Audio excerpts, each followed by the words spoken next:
Good afternoon. It is Saturday, 10th of July, back in the Reading Nook with a big pile of parcels and, of course, my cup of tea. So let's get to it. I'm going to continue opening this box up. Now, I've already been into this one, and so far, what I pulled out is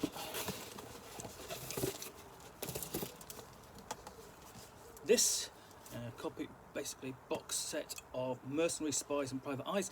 Now, unlike other sets, box sets of this has got everything in it because I bought it from eBay, containing everything that was published for the role-playing game. So far, I'm going through the box. Let's have a look. So, rulebook and a scenario border crossing for both Mercenaries, Spies, Private Eyes, and Espionage. Mugshots. Number one, The Case of the Pacific Clipper by Dave Arneson. Again, these are all books for the game, and this is interesting because essentially there's stuff in here that I've never seen before, and this is one of them. Solo Adventure, Adventures of the Jade Jaguar by Mike Stackpole. And next we have, let's have a look. This, it appears, well, this is interesting. This looks to be another edition of the role-playing game. So this is actually even more complete than I thought. It's not just a copy of the role-playing game, it's both copies of the role-playing game. Because the original, let's have a look, let's just check. So, yeah, this was published in, so this is the first edition, April 1983. Okay? This is copyright 1983, but 1986, and it is Sleaze Publications, Flying Buffalo, and interesting that essentially nice bit of artwork, very sort of femme fatale kind of thing, mysterious dragon figure, and then you've got like Japan there. So you are dealing with pulps here. So the tone of that can may not be for everyone these days. This again, and basically opening up, and I'm looking at this, and really doesn't quite really look very different to the original. And really, so I'm just looking at this and going, yeah, this is all very, very familiar. But so the artwork and so on is still using a lot of the old artwork, but you get into it, and I think we come to, let me see, here's a basically character sheet, and I think that's new from just a first glance, because it was a couple of weeks ago that I looked at the core rulebook. We go on to saving rolls and skills, describing how skills work, and again the artwork will look familiar.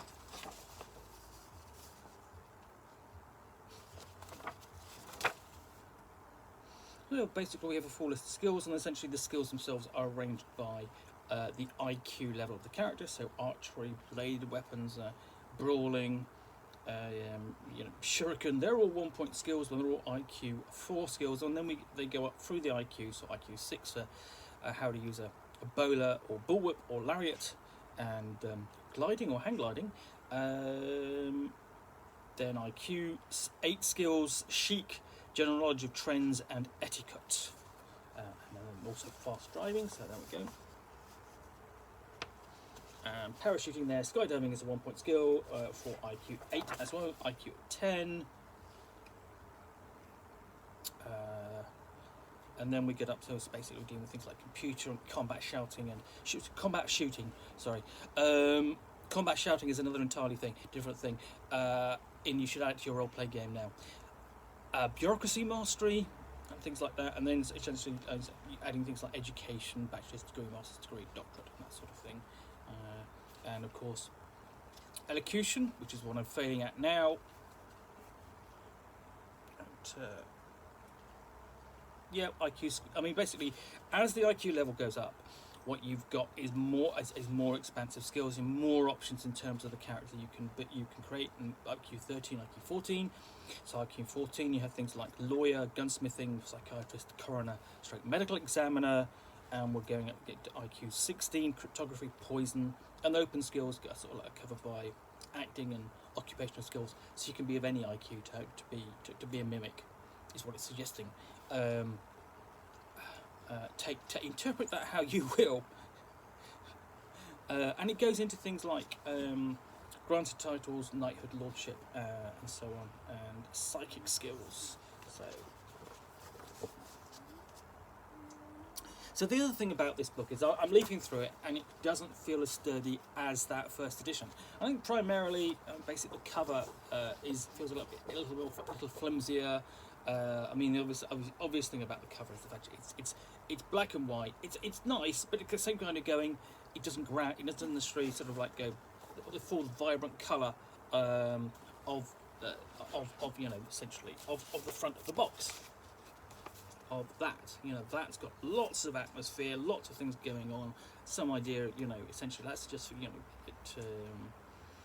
the spies and private eyes and so on, and then lots of pulp action. Whereas that kind of just suggests possible mystery rather than anything else. And then section on combat, list of weapons, basically various rules in there, and of course, as I commented in the first edition of the book, basically you have the Heckler & Koch VP-70Z pistol, which essentially was a weapon used by James in the James Bond films, and was the service weapon for MI6 in the James Bond role-playing game.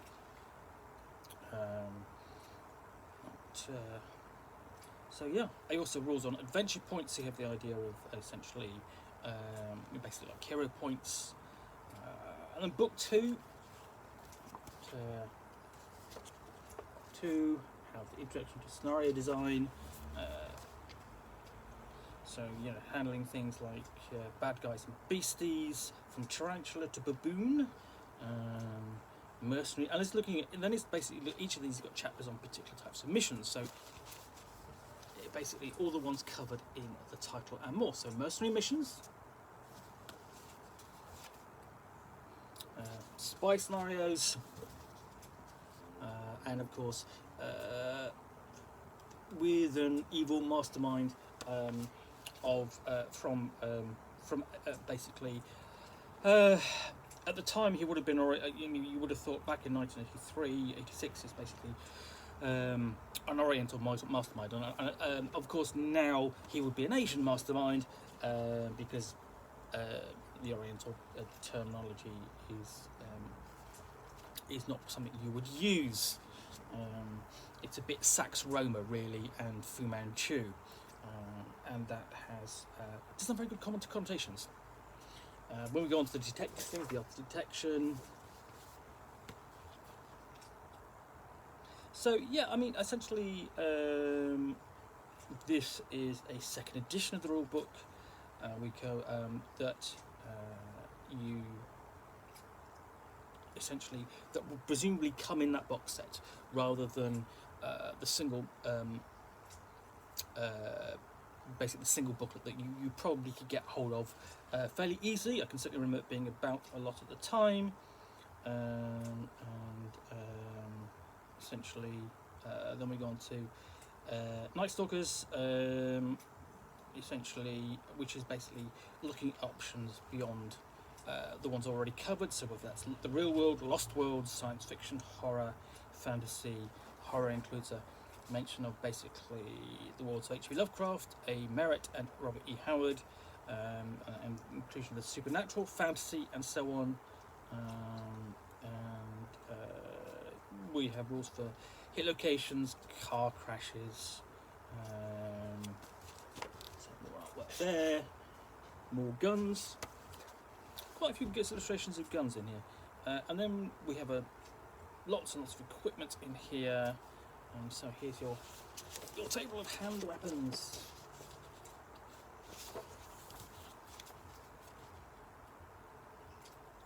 Again, with more illustrations of firearms.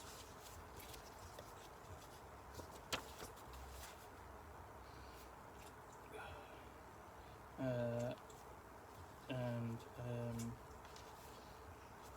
things like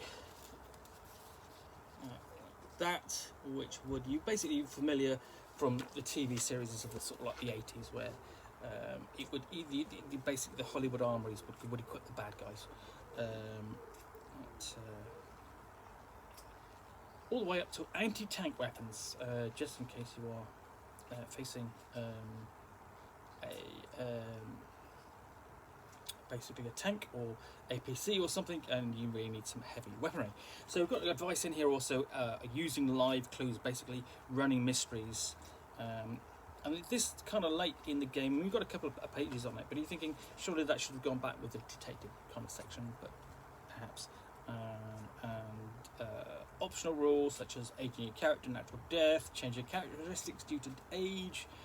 And I think something we've got in here, which it wasn't in the first edition. First edition, I think basically we have sample characters.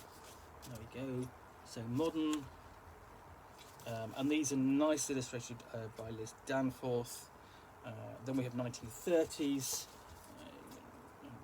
Again, great thumbnail portraits by Liz Danforth. And we go back to 1880s.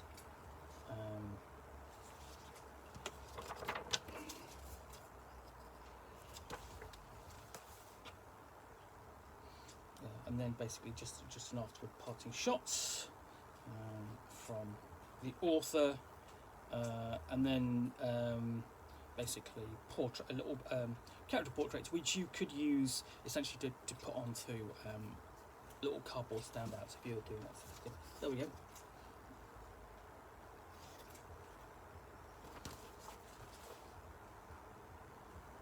And a good section of suggested reading and references. Always useful in a role-playing game. Basic bibliography. If it's got any real-world sources or inspirations, it's always good to point the GM in the direction of those, because they can get inspiration from them as well. So yeah, this is the Mercenaries, Spies, and Private Eyes second edition rulebook. Something I didn't actually know existed, and was certainly surprised to find it in the box. But I will be back again going through this box in another unboxing in the near future, because there are still 1, 2. The last thing, yeah, 2, 3 things to pull out of this box and look at, including essentially one of the Grenadier miniatures models books, which is still sealed, so that will be completely fresh. So yeah, Mercenaries, Spies, and Private Eyes second edition.